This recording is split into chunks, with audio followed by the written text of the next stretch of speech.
একেবারে মারি ফেলা কাণ্ড। মহারাজও থেমে গেলেন, থেমে গিয়ে আলতো করে, একজন ছিলেন মহিষা ভোলা, আরেকজন ছিলেন কাইলা ভোলা। মাথামা টিমকে হারাতে পারলো না মোহামেডান।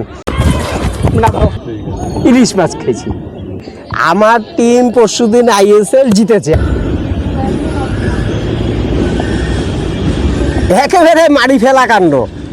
এর আগের দিন গল্পটা শুরু করছিলাম যে গোল পোস্ট, এই গোল পোস্ট দেখে তারপর যাবো এই টিম মাঠে, এইটা ছিল তো কথা। কিন্তু এই গোল পোস্ট দেখে দিকে বাইরে হয়ে দেখি যে ওইখানে ব্যারিকেড।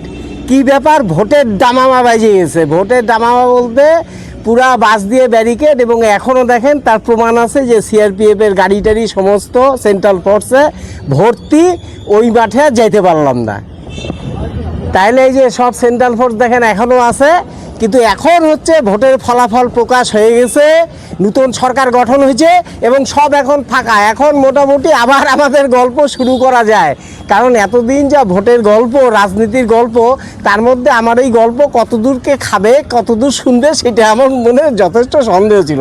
তার জন্য দেবুকে বললাম, দেবু এগুলা ডামাডোলগুলো আগে যাক, বুঝছি, সরকারটা গঠন হোক, সব একটু স্বাভাবিক হোক, তারপর আবার আমাদের গল্প শুরু করব। কিন্তু প্রশ্নটা হলো, আমরা তো এই মাঝপথে গল্পটা ছাড়লাম। কি ছাড়লাম, আমি বললাম যে প্রথমে এই মাঠ থেকে শুরু হবে, গোলপোস্ট দেখালাম, গোলপোস্ট দেখে তারপর যাবো এই টিম মাঠে। মানে ফুটবল খেলার একদম প্রারম্ভিক যে গল্প, প্রথম পর্যায়ের গল্পটা আমরা আজকে করে রাখবো।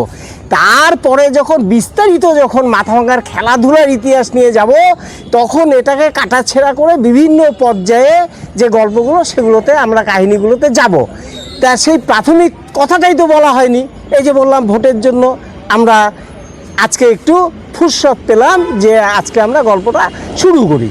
তো এখন আমাদের যেটা কথা ছিল, এই যে এই পোস্টটা, এই গোল পোস্ট আর ওদিকে গোল পোস্ট আমরা দেখালাম, দেখানোর পরে কিন্তু এটা কিন্তু অনেকের ভালো লাগলো।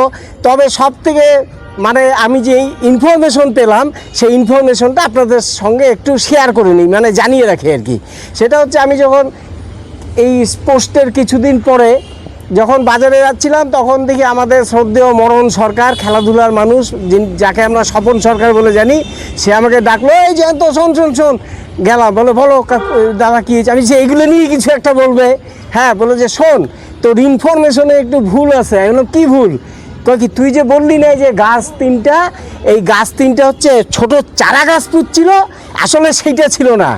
আমি যে, তুমি কি দেখছো পোতা? বলকে না, আমি দেখি না, ওইটা তো আমাদের দাদারা পুঁতছিল, কিন্তু আমি ছোটোবেলার থেকে জানি যে সেটা কি গল্প। আমি যে কী গল্প বলো যে ওই যে স্কুলের বিল্ডিং, ওই স্কুলের বিল্ডিংয়ে যে SDOর যে বড় লন, SDOর কোয়ার্টারের সামনে যে বড় মাঠ, সেই মাঠের সামনে ছিল এক বিরাট বট গাছ ছিল প্রাচীন আমলের। সেই বট গাছ 4-এর দশকের মাঝামাঝি শুরুর দিকে সেটা ঝড়ে ভেঙে পড়ে। তখন এই মাঠে কিন্তু এই ফুটবল খেলতো বাচ্চারা। এই ফুটবল খেলার সময় ওরা সবাই গেল ওই গোল পোস্ট আনতে, ওইখানে SDOর ওই মাঠের থেকে একদম সরু সরু যে গোল পোস্টের মাপের যে ডালগুলো, সেগুলো কাটলো, কেটে এই যে দুটো ডাল এখানে বসালো আর দুটো ডাল ওখানে বসালো। সেই ডাল থেকেই কিন্তু এই গোলপোস্টগুলির সূচনা। এটা হচ্ছে আমাকে মরণ কাকু বলল। তারপর আমি, তাহলে কারা লাগালো এই গোলপোস্ট? একদম সঠিক বলতে লাগবে। গোপাল কাকু বলল যে আমাদের আগের লোকরা লাগিয়েছে। মরণ সরকার বলল আমাদেরও আগের যারা ব্যাচ ফুটবল খেলতো তারা লাগিয়েছে। সেটা আমি পেলাম, অনেক কষ্টে জোগাড় করলাম। যারা লাগিয়েছিল তাদের দলনেতা ছিল হচ্ছে শ্রদ্ধেয় নীলু দাসকে আমরা সবাই জানি যে মণিমেলার যিনি সংগঠক ছিলেন, মণিমেলা প্রতিষ্ঠা করেছিলেন সোবেনেসা স্কুলের মাঠে নীলু দাস যখন যুবক ছিলেন, মানে ছেলে ছোকরা ছিলেন, তখন তাদের একটা ক্লাব তৈরি করেছিল। সেই ক্লাবের নাম হচ্ছে নবসংঘ। সেই নবসংঘের ক্লাবের কোনো ক্লাব ঘর ছিল না। অনিল দাস, মানে নীলু দাসদের ভাই অনিল দাসদের দোকান ছিল চৌপতিতে, এখন যে স্বপন নাহার সাইকেলের দোকান, সেই সাইকেলের দোকানে ওদের একটা দোকান ছিল। সেই দোকানে যারা বসতো বন্ধুবান্ধব নীলু দাসদের, তারা হচ্ছে এই নব ক্লাব বলে একটা ক্লাব প্রতিষ্ঠা করেছিল এবং এই মাঠে তারা ফুটবল খেলতো। তারাই এই গোলপোস্টগুলো লাগিয়েছিল। দাঁড়াও একটা জিনিস বের করি, আমি কিন্তু একদম ওই নামগুলো, একটা নব ক্লাবের যারা ছিল, এই নবসংঘে যারা ছিল, তারা ছিল, যাদের নামগুলো আমি পেলাম, ও আরেকটা কথা, এই নামগুলো পাওয়ার ক্ষেত্রে আমাকে সাহায্য করেছে আমাদের প্রিয়জিৎ চক্রবর্তী। ও বলল যে হ্যাঁ আমি তো বাড়িতে গল্প শুনছি, আমার বাবা এই সদ্য অধীর চক্রবর্তীরা ওরাই ছোটোবেলা লাগিয়েছিল। তারপর আমি যখন তথ্যগুলো সংগ্রহ করলাম দেখলাম যে হ্যাঁ অধীর চক্রবর্তীরা লাগিয়েছিল, কারণ ওদের বাড়ি তখন ছিল দক্ষিণ পাড়ায়। যে সমস্ত নাম ওই গোলপোস্ট লাগানোর ক্ষেত্রে আমরা পেলাম তাদের নামগুলো স্বর্ণাক্ষরে লেখা আছে এর মধ্যে। তাও নামগুলো আপনাদের জানিয়ে রাখি, যেই কয়জনের নাম পেয়েছি: দেবেন সাহা, কানু ব্রহ্ম, বিশ্বেশ্বর সাহা, রাধাবল্লভ কুণ্ডু, গুণেন সাহা, বুলুকুড়ি, পাঁচু পাল, খোকন দাস, নিমাই ধর, অধীর চক্রবর্তী, রবি ভৌমিক, ননী ভট্টাচার্য। এদেরকে আপনারা জানেন, তাদের সন্তান সন্ততি পরিবার পরিজন এখনও আছেন। এর বাইরে তো এই কয়জনই তো আর খেলতেন না ফুটবলটা এই মাঠে, যারা গোলপোস্ট লাগিয়েছিলেন। আরও অসংখ্য ছেলে ছোকরারা ছিল। তাদের যদি আপনারা কারো তাদের পূর্বপুরুষরা, তাদের উত্তরপুরুষরা যারা এই ভিডিওটি দেখছেন, তারা যদি তাদের কাছ বাবা জ্যাঠার কাছ থেকে শুনে থাকেন যে তারাও ছিল, দয়া করে আমাদের কমেন্ট বক্সে নামটা অ্যাড করে দেবেন। তাহলে আমাদের এই তথ্যটা আরও সমৃদ্ধ হবে। কারণ আমরা এখানে মাত্র 10-12 জনের নামই আমরা পেয়েছি, যাদের কথা আমরা সংগ্রহ করতে পেরেছি। তা দেবু, আর দেরি নয়, আমরা তো মানে ফুটবলের একদম প্রারম্ভিক কথাটা আলোচনা করব। কিন্তু এখান থেকে সামান্য দূরে 100-150 মিটার দূরেই আমাদের যে তীর্থক্ষেত্র মাথাভাঙ্গার খেলাধুলার ইতিহাসে, সেই জায়গায় আমাদের না গেলে কিন্তু এই গল্পটা এখানে না করে আমরা বরঞ্চ ওখানে গিয়েই আমরা করি গল্পটা। চলো।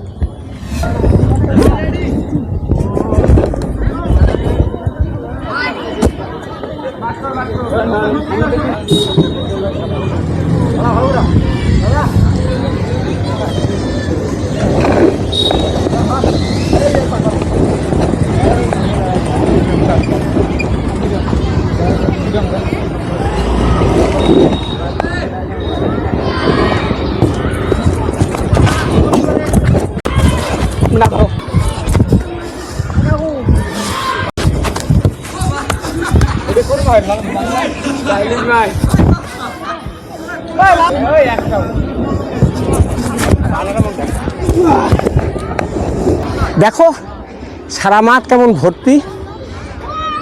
মাথাভাঙ্গা যখন মহকুমার সৃষ্টি, এই শহর সৃষ্টি, তখন থেকে এই মাঠ। আর এই মাঠের যে কত গল্প, কত কাহিনী, সেটা তো একদিনে বলে শেষ করা যাবে না। এটা বিভিন্ন পর্বে এটাকে ভাগ করতে হবে। কোনো সময় ফুটবল নিয়ে বলতে হবে, ক্রিকেট নিয়ে বলতে হবে, অন্যান্য খেলা নিয়ে বলতে হবে, স্পোর্টস নিয়ে বলতে হবে, অ্যাথলেটিক্স নিয়ে বলতে হবে। এই সমস্ত বিষয় আলাদা আলাদা করে বলতে গেলে অনেকটা সময় লাগবে। আমরা যখন একদম মাথাভাঙ্গার সূচনার থেকে যখন আসব এই পর্বে, তখন আমরা বিস্তারিত আলোচনা করব। আজকে আমরা একদম সূচনা লগ্নে যেটা, সেই কথাটা আলোচনা করব। সেটা হলো ফুটবল। ফুটবলের যে একদম প্রাচীন ইতিহাস মাথাভাঙ্গার, সেটা নিয়ে কিন্তু কোনো মান্য গবেষকের কোনো লেখা, কোনো বই কিংবা প্রামাণ্য দলিল কিন্তু আমাদের কাছে নেই। যা আছে তা সমস্ত মুখে মুখে প্রচলিত এবং কিছু স্মৃতিকথামূলক লেখা। যেমন একটা কথা তো আপনাদের বারবার বলি যে আমি সবসময় আমার বাবা সদ্য জ্যোতিরঞ্জন গুহ ঠাকুরতার স্মৃতিকথাকে খুব মান্যতা দিই এবং তার কথা আমি বিভিন্ন বিষয় বলার সময় উল্লেখ করি। তো এটাও ছিল, উনি যখন এই শহরে জন্মেছিলেন ছোটোবেলার থেকে, ওনার একটি লেখায় আমার কালের কথা, এই লেখাটিতে উনি মাথাভাঙ্গা নাটকের কথা এবং পাশাপাশি ফুটবলের কথা একদম খুব সংক্ষিপ্ত পরিসরে উল্লেখ করেছিলেন। তিনি বলেছিলেন যে মাথাভাঙ্গাকে প্রাচীনকাল থেকেই যে দুটো বিষয়ে সারা রাজ্যে সুনাম ছড়িয়ে পড়েছিল মাথাভাঙ্গার, তাদের মধ্যে একটা হচ্ছে থিয়েটার আর একটা হচ্ছে ফুটবল। তিনি বলতেন যে তিনি যেই বাড়িতে থাকতেন, ধরবাড়ি মানে অধীর ধরের বাড়ি, সেই ধরবাড়ির ভূতিধর এবং রবিধর ওনার দুই দাদা, তারা ছিলেন ওনার দেখা একদম প্রাচীন মাথাভাঙ্গার ফুটবলার। মানে 1910, 15, 20 সাল পর্যন্ত এনারা দাপটের সঙ্গে ফুটবল খেলতেন। তার সঙ্গে ছিলেন আরও কয়েকজন, যেমন আমাদের যদুলাল কুণ্ডু, অতুল রায়, এরা ছিলেন মাথাভাঙার একদম আদি ফুটবলার। এনাদের কথা বাবা বলে গেছেন। আরও অনেকে ছিলেন, তাদের কথা আমরা বললাম তো যে ভবিষ্যতে যখন আলাদা করে যখন বছর বছর ধরে যখন আলোচনা করব তখন সেগুলো আসবে। আজকে যেটা বলতে চাই সেটা হলো যে এই ফুটবলের চর্চা মাথাভাঙায় কিন্তু বহুগুণ বৃদ্ধি পায়। একেবারে সারা রাজ্যব্যাপী এবং সমস্ত এই অঞ্চল, একেবারে বাংলাদেশ সহ কলকাতা সহ সমস্ত জায়গায় ছড়িয়ে পড়েছিল 1920 থেকে 1935। এই সাল হচ্ছে, এই সময়টা হচ্ছে মাথাভাঙার ফুটবলের এক গৌরবের ইতিহাসের যুগ। মহারাজা জগদ্দীপেন্দ্র নারায়ণ আমরা জানি ক্রীড়াপ্রেমী মানুষ। আমাদের রাজাদের মধ্যে যেরকম এক এক রাজার এক একটা কাজের জন্য বিখ্যাত, স্মরণীয় হয়ে আছেন। নৃপেন্দ্র নারায়ণ যেরকম প্রশাসনিক সংস্কার, স্কুল কলেজ তৈরি, বিদ্যা প্রসারে তার ভূমিকা অসাধারণ। জিতেন্দ্র নারায়ণ ছিলেন যে লাইব্রেরি, জনশিক্ষা প্রসারে তার ভূমিকা অগ্রগণ্য। তেমনি যে মহারাজ জগদ্দীপেন্দ্র নারায়ণের নামও আমরা আমাদের ইতিহাসে স্বর্ণাক্ষরে লেখা থাকবে এই ক্রীড়াক্ষেত্রে তার ক্রীড়াপ্রেমী মানসিকতার জন্য। উনি যখন রাজা হয়েছিলেন 1922 সালে, তখন ওনার বয়স ছিল মাত্র 8 বছর, 8 বছরের বালক। তার মা গায়ত্রী দেবী আর ইন্দিরা দেবী তার হয়ে রিজেন্সি কাউন্সিলের মাধ্যমে এই শাসন কার্য পরিচালনা করতেন। উনি তো খেলে ধুলে বেড়াতেন। তারপর যখন যুবক হলেন তখন উনি হচ্ছে ফুটবলার, ক্রিকেটার, টেনিস প্লেয়ার এবং গল্ফ, 4টা বিষয়ই অসাধারণ খেলতেন, সারা রাজ্যে খেলে বেড়াতেন। তিনি তখন রয়্যাল টিম গঠন করলেন। এই তো পোলো বললাম, তো পোলো খেলতেন। এবার হচ্ছে তাহলে কি হলো, উনি তখন রাজ্যের রয়্যাল টিম অফ কোচবিহার উনি গঠন করলেন। আমি শুনেছি যে সেই টিমের জার্সির মধ্যে সমস্ত বিষাক্ত পোকামাকড়ের ছবি থাকতো। পোকামাকড়, এই সাপ, বিছে, হ্যাঁ, ভিমরুল, বোলতা, এই সমস্ত ছবি থাকতো মহারাজের টিমের জার্সির গায়ে। কেন? যেই বিষাক্ত পোকারা থাকতো, এই পোকাদের মতন এই টিমের শক্তিশালী আর কি, বিষাক্ত ছোবল মারবে বিপক্ষ টিমকে, এই ছিল তার মনোভাব। এবং বলতো এর জন্য ওই টিমকে অনেকে পোকা টিম বলেও ডাকতো। মহারাজার টিম মানে, রয়্যাল টিম মানে পোকা টিম। তা সেই পোকা টিমে সারা রাজ্যের থেকে প্লেয়ার নেওয়া হয়েছিল, খেলোয়াড় নিয়ে গঠন করা হয়েছিল। ওই সময়ে মাথাভাঙার থেকেই 8 থেকে 9 জন খেলোয়াড় চান্স পেত। সেই টিমে 30 জন স্কোয়াডে 8 থেকে 9 জন ছিল মাথাভাঙার প্লেয়ার, এবং তাদের মধ্যে 5 জন নিয়মিত প্লেয়ার ছিলেন। মাথাভাঙার ইতিহাসে সর্বকালের সেরা একজন ফুটবলার হচ্ছে অনাথ বন্ধু সিংহ। অনাথ বন্ধু সিংহ মাথাভাঙার সর্বকালের সেরা ফুটবলারদের মধ্যে একজন। তিনি ছিলেন মাথাভাঙার ক্যাপ্টেন এবং রাজার টিমের নিয়মিত খেলোয়াড়। এই টিমের যারা, এই সম্বন্ধে আমাকে একজন সাহায্য করেছে একটি লেখা, সেটা হচ্ছে শ্রদ্ধেয় শঙ্কর গুহ, বিশিষ্ট রেফারি এবং ফুটবলার, ক্রীড়াবিদ। তিনি যখন জীবিত ছিলেন তখন একটি তথ্য সংগ্রহ করেছিলেন। অনাথ বন্ধু সিংহ তখনও জীবিত ছিলেন।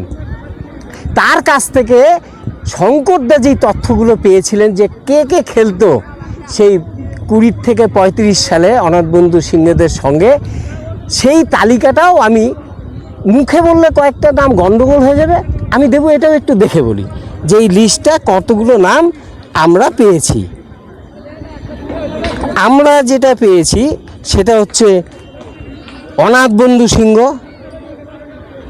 কান্তেশ ব্যানার্জি, গোলকিপার ছিলেন মাথাভাঙা টিমে রাধু চৌধুরী, ফরওয়ার্ডে ছিলেন ভূতিধর, লেফট আউট রবি গুহ, মতিধর, ভুটু সরকার, সিদ্দিক মিয়া, হেমন্ত রায় বসুনিয়া, ধনঞ্জয় অধিকারী। এরা ছিলেন সব রাজার টিমের প্লেয়ার, এবং এদের মধ্যে 5 থেকে 6 জন নিয়মিত মহারাজার টিমে ফুটবল খেলতেন।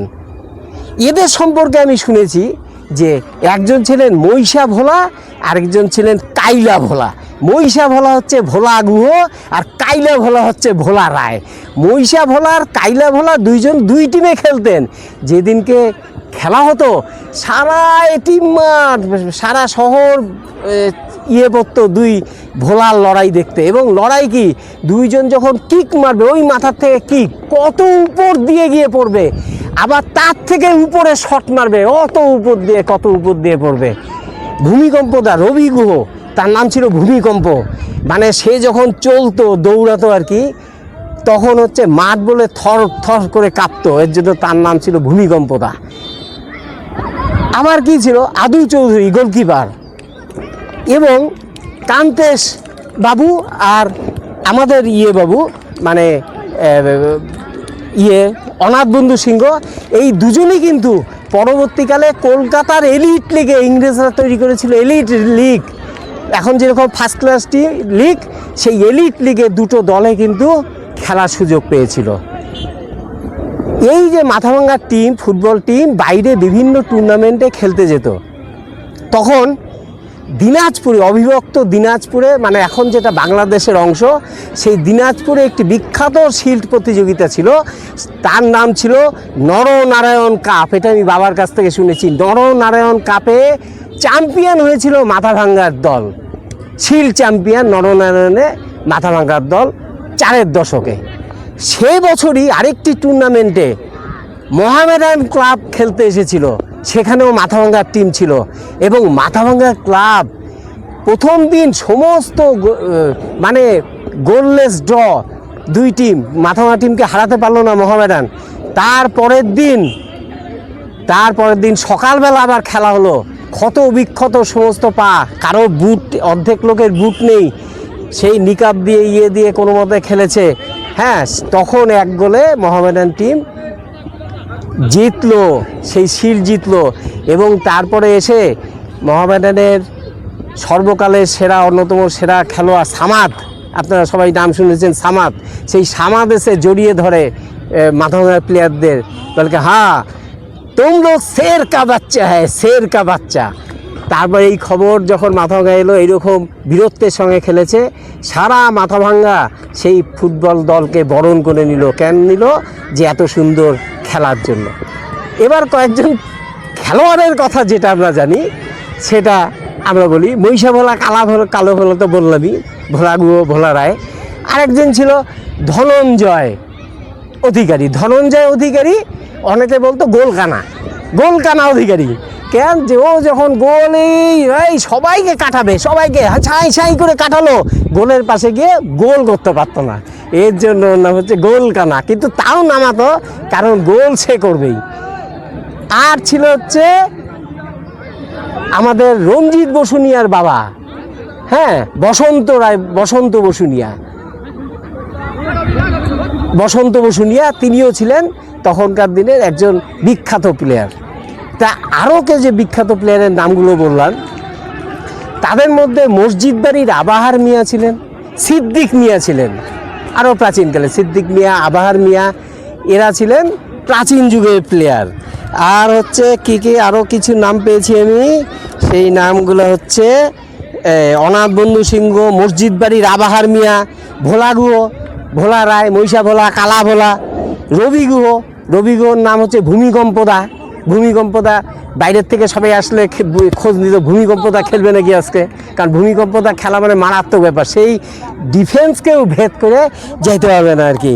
গবা গুহ, সিদ্দিক মিয়া, ভুটু সরকার, মোহাম্মদ মফিজউদ্দিন, প্রফুল্ল রায়, বিশিষ্ট প্রফুল্ল রায় এবং ধনঞ্জয় অধিকারী, এরা ছিল মাথাভাঙ্গার টিমের নিয়মিত খেলোয়াড়। ভুটু সরকার আর হচ্ছে আমাদের খাদন দাস। এই খাদন দাস আর ভুটু সরকারও কিন্তু দারুণ প্লেয়ার ছিল। এই খাদন দাসও বলে মারাত্মক উইঙ্গার ছিলেন, কর্নার কিকের মাস্টার এবং উইঙ্গার।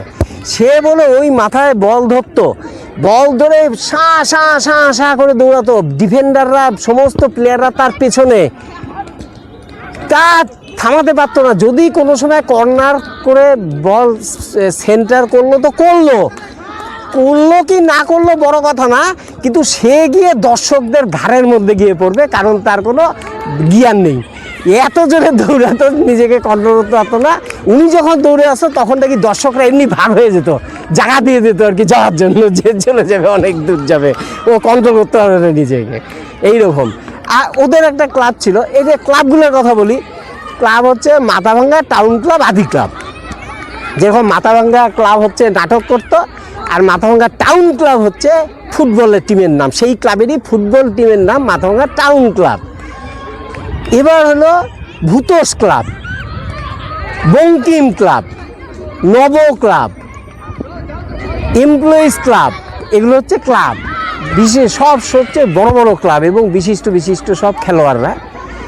আবার নদী তো তখন এদিক দিয়ে ছিল না, এদিক দিয়ে বসতি ছিল শুটুঙ্গায়, শুটুঙ্গা এবং মানসাই এখন যেখানে মিলেছে আর কি, সেখানে একটা বিরাট মাঠ ছিল, বিরাট মাঠ। আর তার মাঠের এক পাশে ছিল শ্মশান, নদী, তার পাশে ছিল শ্মশান। একদিন দেখলো যে একটা ঘর হলো ক্লাব ঘর, সেই ক্লাবের নাম করলো শ্মশান ক্লাব, বোর্ড লাগালো শ্মশান ক্লাব। কে? ওই ভুটু সরকার, ভাগ্যমাধব চন্দ্র এবং খাদন দাস, এরা ওই ক্লাব তৈরি করলো। সে বিশাল ক্লাব এবং বিরাট বিরাট সব প্লেয়ার। এই যে প্লেয়ারদের কথা বললাম, মাথায় কিন্তু অনেকগুলো মাঠ ছিল দেখলাম, আমাদের আউটডোরের মাঠ ছিল, এই যে মাঠটা দেখলাম গোল পোস্টে, সেই মাঠ ছিল, বিটিম মাঠ ছিল, পূর্ব পাড়ার মাঠ ছিল, পশ্চিম পাড়ায় মাঠ ছিল। সমস্ত ক্লাবে যারা খেলতেন তাদের সম্মিলিত যারা বিশিষ্ট বিশিষ্ট খেলোয়াড়, তাদেরকে নিয়ে এখানে হতো, এটিম মাঠে তারা হচ্ছে খেলতেন। কিন্তু এটা আমি আবিষ্কার করতে এখনো পাইনি, তথ্যটা পাইনি যে তখন তো এসএসএ ডিএসএ অমুক তমুক কিছু ছিল না। তাহলে এই যে প্লেয়ারদের অ্যাসেম্বলটা কে করতো, এই টিম মাঠে যে টিমটা খেলবে, মাথাভাঙ্গা ফুটবল টিম, বিভিন্ন টিমের মধ্যে তো খেলা হয়। যখন হচ্ছে ভূতোষবাবু, মানে মাথাভাঙ্গা হাই স্কুলের হেডমাস্টার মশাই ভূতোষবাবু যখন মারা গেল, তার নামে হইতেছে ভূতোষ স্মৃতি কালচারাল ক্লাব তৈরি হলো, এবং তারা ফুটবলও খেলতো দারুণ। এই ফুটবল টিমটিও কিন্তু এখানে খেলতো। তাহলে সমস্ত যে মাথাভাঙ্গা ফুটবলারদের এক করে যে মাথাভাঙ্গা টিম গঠন, সেটা এখন আমি তথ্যটা আমি জোগাড় করতে পারিনি যে কি করে এই টিমটা সিলেকশন হতো আর কি। কিন্তু টিম একদম পার্সিয়ালিটি কোনো থাকতো না, একদম যারা যোগ্য বিভিন্ন মাঠের, তারাই এই টিম মাঠে, মূল যে মাথাভাঙ্গার টিম সেই মাঠে খেলতো। প্রথমেই বলেছি যে রাজার টিম তো বিখ্যাত, রাজার টিমে 5 জন প্লেয়ার নিয়মিত, এমন কোনো দিন নেই যে রাজার টিমে 5 জন প্লেয়ার খেলে নাই। 5 জন, 8-9 জন স্কোয়াডে থাকতো, তার মধ্যে 5 জন 6 জন খেলতো, 11 জন খেলে, তার মধ্যে মাথাভাঙ্গারই 5 জন। 5 জনের মধ্যে 3 জন ছিল ডিফেন্ডার, সেই ডিফেন্সকে কাটানোর মতন ক্ষমতা যারা খেলতে আসতো তাদের কারণ ছিল না। এখন বলতাম, বাবা বলতো যে বাবারা যখন কুচবিহারে পড়তো, কুচবিহারে তখন হচ্ছে রাজার টিমের রাজবাড়ির যে মাঠ, সেই মাঠে রাজার টিমের সঙ্গে খেলা হতো, বিভিন্ন টুর্নামেন্টে খেলা হতো। আর হচ্ছে বিভিন্ন বড় বড় দলকে রাজা মশাইয়ের আমন্ত্রণে তারা আসতো। আর বাবা কি বলতো জানো? বলতো যে প্রায় সব টিমকেই রাজা মশাই হারিয়ে দিত। সেই হারানোর পিছনে অনেক কায়দা আছে। কায়দা হচ্ছে যে ছিল অতিথিশালা রাজার, সেই অতিথিশালাতে 2 দিন আগেই টিমটা চলে আসতো, কলকাতার থেকে টিম আসতো। আসার পর রাজ আতিথ্য কাকে বলে, সে যারা পাচক থাকতো, চাকর থাকতো, তাদেরকে ওইরকমই নির্দেশ দেওয়া থাকতো। টিমের প্লেয়াররা, বাইরের টিমের প্লেয়াররা যা খাইতে চায় সব খাওয়াইতো, একেবারে রাজভোগ, মাছে মাংসে ইয়েতে এত খাওয়াইতো যে ওরা বলে খাওয়ার চোটেই বলে খেলার দিন বলে খেলতে পারতো না, মানে অর্ধেক ওরা আউট খেলার মধ্যে। হ্যাঁ, আর হচ্ছে রাজার টিম, এই যে মাথাভাঙ্গা অনাথবাবুরা খেলতো, আর দিনহাটা কুচবিহার সবার যে অ্যাসেম্বল টিমটা রাজা, সেটা হচ্ছে অনায়াসে জিততো। আর রাজার সুনাম হতো যে রাজার টিম জিততো। এইটা কিন্তু কৌশলটা কিন্তু রাজা নিত। আর রাজার টিম কিন্তু এখানে কৃচ্ছ সাধন, যেই রকম খাওয়া উচিত, ডায়েট কন্ট্রোল, হ্যাঁ, সব করে পরে জেতার পরে রাজভোগ খাওয়াইতো অতিথিশালায়। কিন্তু এই হচ্ছে ছিল। এইবারে অনাথ বন্ধু বাবুর কাছ থেকে শঙ্করদা যেই গল্প একটা সংগ্রহ করেছিল, এই ভিডিওটা আর বড় করা যাবে না, বুঝছো দেবো, অনেক বড় হলো তো। আর এই গল্পটা দিয়ে শেষ করি, পরে আবার অন্য গল্পগুলো পরে বলবো, অনেক গল্প। আচ্ছা, এবার হচ্ছে একবার এই মাথাভাঙার টিম তো নাম করা টিম, মাথাভাঙার প্লেয়াররা রাজার টিমে খেলে। তো একদিন রাজামশাই মাথাভাঙার টিমের ক্যাপ্টেন অনাথবাবুর বন্ধুকে বলল, অনাথ, আমি রাজার টিম মাথাভাঙার টিমের সঙ্গে, খালি মাথাভাঙার টিমের সঙ্গে একটা ম্যাচ খেলবো, ফ্রেন্ডলি ম্যাচ, দিন ঠিক করো। তা উনি সবার সঙ্গে কথা বললে দিন ঠিক হলো যে রাজার টিমের সঙ্গে খালি মাথাভাঙার টিম, এবং রাজার টিমে যারা মাথাভাঙার প্লেয়ার আছে তারা সব মাথাভাঙার টিমে খেলবে, এই ছিল চুক্তি। এখন হচ্ছে যথারীতি খেলার দিন, খেলা শুরু হলো। রাজার টিমেও বাঘা টিম, মাথাভাঙার টিমেও বাঘা টিম। স্বয়ং রাজামশাই সেদিনটা খেলবেন স্ট্রাইকারে। এই কথা শুনে কোচবিহারের রাজামশাইয়ের খেলা দেখতে তো হাজার হাজার লোক, কোচবিহারের প্রজারা, মাথাভাঙার সঙ্গে কোচবিহারের টিম খেলা হবে। সোহনলাল ভাদানি, বাবা টাবা যারা কোচবিহারে পড়তো, মহেন্দ্র ডাকুয়া ডাকুয়া, তারাও সব, হ্যাঁ, মাথাভাঙার টিমের খেলা। মাথাভাঙার থেকে অনেকে গেছে খেলা দেখতে, সাইকেল নিয়ে হাইটে মাথাভাঙার থেকে গেছে খেলা দেখতে। তারপর খেলা তো শুরু হইলো, খেলা কোনো রকম গোল হয় না। প্রথম ফার্স্ট হাফ ড্র, সেকেন্ড হাফে কেউ গোল করতে পারে না, মানে রাজার টিম আক্রমণ করে কিন্তু ডিফেন্সে গিয়ে আটকে যায়। খেলা যখন প্রায় শেষের দিকে, তখন মহারাজের পায়ে বল, একদম জাগা মতন মহারাজের পায়ে বল, মহারাজ বল নিয়ে এগোচ্ছে। যখন ডিফেন্সের কাছে আছে, তখন মাথাভাঙা টিমের এক ডিফেন্ডার থেমে গেল, থেমে সরে গেল। মহারাজ কি করলেন, মহারাজ মুখ গম্ভীর, মহারাজও থেমে গেলেন, থেমে গিয়ে আলতো করে গোলটা আদুবাবুর হাতে দিয়ে দিলেন। কিছুক্ষণ পরে খেলা শেষ হলো, মহারাজ ডাকলেন, এই শোনো, সব ফ্রেশ হয়ে হাত মুখ ধুয়ে আমার দরবারে আসো। তারপর তো সবাই তো হাত মুখ ধুয়ে দরবারে গেছে। মহারাজ আসলেন দরবারে, তখন অনাথবাবুকে বললেন, অনাথ, তোমার টিমের ডিফেন্সে কে কে খেললো? তখন ডিফেন্সে দুইজন, ব্যাকের দুইজনকে দাঁড় করিয়েছে, যে এই দুইজন খেলেছে। তখন একজনকে দেখে মহারাজ বলল, আচ্ছা তুমি, আমি যখন বল নিয়ে গোল দিতে যাই, তুমি আমাকে ট্যাকেল করলে না, তুমি আমাকে থামাতে চাইলে না, কিচ্ছু করলে না, কেন করলে এটা?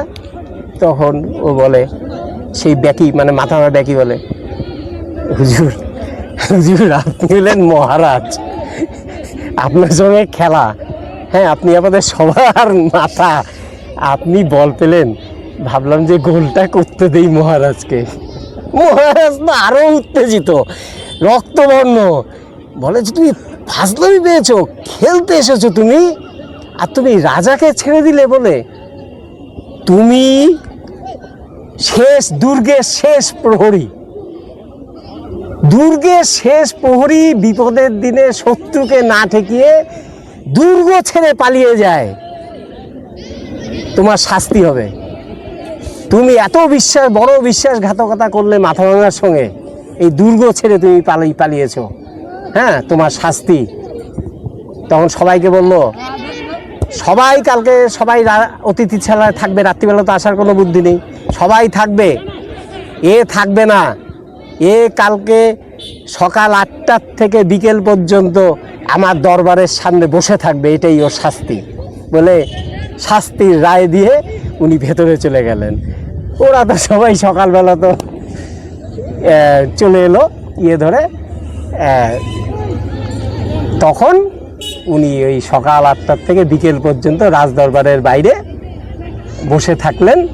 তা মহারাজ আবার কর্তব্য পালন করলেন, যেরকম শাস্তি দিলেন, এখন ফুটবলারের তো যত্ন আত্মীয় দিতে লাগবে, আবার রাত্রিরে ওনার থাকার ব্যবস্থা করলেন অতিথিশালায়, এবং ভালো খাওয়া দাওয়া করে ফেরার ব্যবস্থাও রাজামশাই করে দিলেন। কিন্তু রাজামশাই এত ন্যায়পরায়ণ ছিলেন, মানে খেলাধুলার প্রতি স্পোর্টসম্যানশিপ এতটাই বেশি ছিল যে কোনো রকম অন্যায় সুযোগ, উনি গোল করতেই পারতেন, কিন্তু অন্যায় সুযোগটা উনি যখন দেখলেন যে ওনাকে অন্যায়ভাবে সুযোগ দেওয়া হচ্ছে মহারাজ বলে, সেই সুযোগটা উনি নিতে চাননি। তা শঙ্করদা ওখানে লিখেছেন, যেখানে উনি লিখেছিলেন আর কি, যে অনাথবাবুকে বারবার বললাম যে অনাথদা কে ছিল ব্যাকি? অনাথবাবুকে না, ওনার নাম আর বলবো না এখন, কারণ ওইটা বলাটা ঠিক হবে না, নামটা বলবো না, তার জন্য আমিও জানি না কে নাম। যাই হোক, এটা উজ্জ্বই থাকলো। এই বেশি নাম মেরে দেবো। হ্যাঁ, তুমি তো মানে এই যে আজকে দেখলাম খুব এক্সাইটেড, ফুটবল ছাড়া মানে আর কোনো কিছুই তোমার মনে হলো যে বেরোচ্ছে না মুখ দিয়ে। তো এইটা কি কোনো কাকতালীয় ব্যাপার যে গতকালকে ইস্ট বেঙ্গল আইএসএল আরে 22 বছর পরে? আরে আমার গায়ত্রী দেবীর পরশুদিন জন্মদিন। আমার টিম পরশুদিন আইএসএল জিতেছে। আমার টিম বলতে দেবু তুই বিশ্বাস করতে পারবি না, আমরা যখন ছোট মানে আমরাও ফুটবল খেলি, একদম যখন গুড়ি গুড়ি তখন মাথাভাঙ্গা, ইস্টবেঙ্গল, মোহনবাগান, মোহামেডানের খেলা মানে একটা আলাদা উন্মাদনা। তখন তো টিভি নেই, রেডিও। আমরা এই যে এটিম মাঠের এই সমস্ত জায়গায় জানিস, এখানে ইস্টবেঙ্গলের রেডিও, ওখানে মোহনবাগানের রেডিও। আমরা হচ্ছে পতাকা লাগাতাম এটিম মাঠে, আমাদের পাড়া দিয়ে পতাকা লাগাতাম, কেউ মোহনবাগানের পতাকা, কেউ ইস্টবেঙ্গলের পতাকা। এবং আমরা রীতিমতন প্রতিদিন আমরা ইস্টবেঙ্গল মোহনবাগানের খেলা এবং ধারাভাষ্য হতো, পল্লব সেনের ধারাভাষ্য, অজয় সিমানির ধারাভাষ্য আমরা শুনতাম। ওই ছোট রেডিও নিয়ে আসতাম সব গোল হয়ে বসে, আর গালাগালি এই টিম ওই টিমকে, ওদেরকে, এবং জেতার পর সেই আনন্দ। তুই বিশ্বাস কর দেবো, আমি না ফুটবলটা এখনও দেখি, ক্রিকেট হয়, ক্রিকেট দেখি, কিন্তু ইস্টবেঙ্গলের খেলা থাকলে আমাকে কিন্তু পাবি না বাড়িতে। আমি ওই খেলা যদি সম্প্রচার হবে, যে কোনো খেলা হোক, আমি দেখি। 22টা বছরে, এইটা ভুল, তোরা যে রিপোর্টাররা রিপোর্ট করছিস যে 22 বছরে পরে ইস্টবেঙ্গল ট্রফি জিতলো, তা না। 22 বছরে আমরা ফেডারেশন কাপ এবং অন্যান্য আই লিগ, মানে আইএফএ শিল্ড, কলকাতা লিগ, অনেক কিছুই জিতেছি, 4টা ফেডারেশন কাপ জিতেছি। কিন্তু ভারত সেরা ক্লাবের যে আই লিগের যে পরে, যে আই লিগের চ্যাম্পিয়নের পরে যে আইএসএল শুরু হয়েছে, সেইটাই এটা প্রথম, যার জন্য তো একটু বেশি আনন্দ আমার হবেই। সেরকমই আমার ভাই আনন্দ আজকে ইলিশ মাছ খেয়েছি।